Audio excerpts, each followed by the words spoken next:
Assalamualaikum warahmatullahi wabarakatuh. Saya Robi Antoni. Saya akan sharing tentang bagaimana cara menjadi investor saham. Saham sebagai pilihan investasi. Saham merupakan salah satu surat berharga yang diperjualbelikan di pasar modal. Saham juga merupakan bukti kepemilikan atau penyertaan modal dalam sebuah perusahaan atau perseroan terbatas. Pemegang saham memiliki hak untuk hadir dalam rapat umum pemegang saham. Memiliki saham berarti memiliki kesempatan untuk mendapatkan dividen. Saham merupakan aset yang liquid, jadi mudah untuk diperjualbelikan. Keuntungan dari berinvestasi saham. 1. Dividen. Dividen adalah pembagian keuntungan perusahaan kepada pemegang saham. Kedua, capital gain.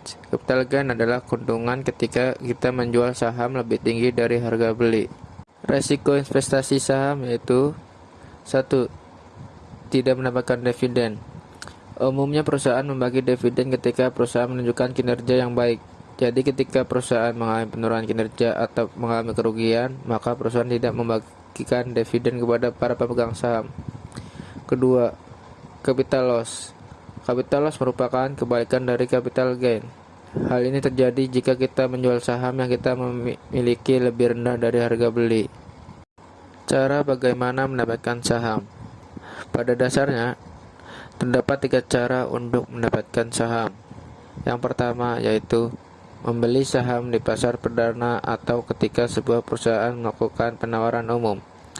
Yang kedua yaitu membeli saham di pasar sekunder atau membeli saham yang telah tercatat dan diperdagangkan di bursa efek.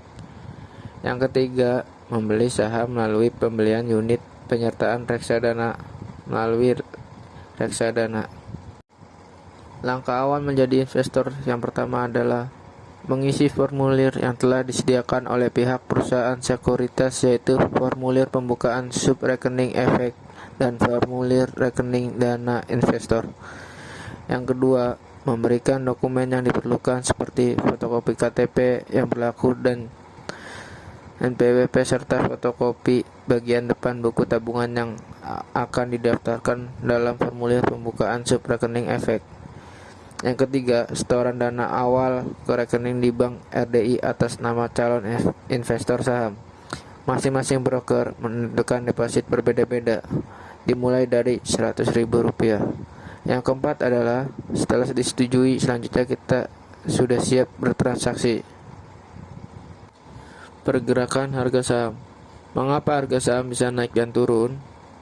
Pergerakan harga saham ditentukan oleh supply dan demand atas saham tersebut. Demand meningkat, harga saham naik dan sebaliknya.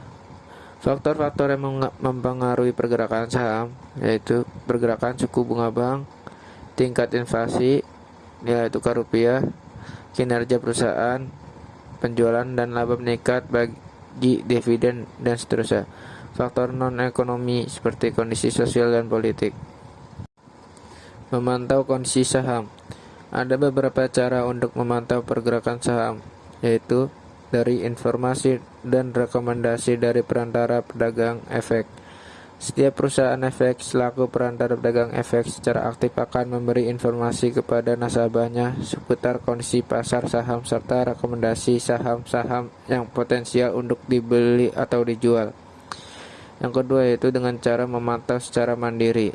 Di samping informasi yang diberikan, kita juga sebaiknya aktif memantau pergerakan harga saham yang kita pegang melalui informasi dari televisi, internet, koran harian, dan dari radio.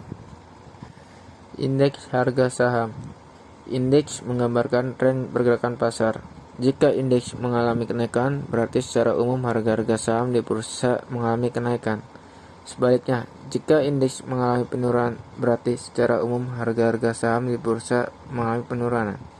Indeks merupakan indikator penting bagi pelaku di pasar modal.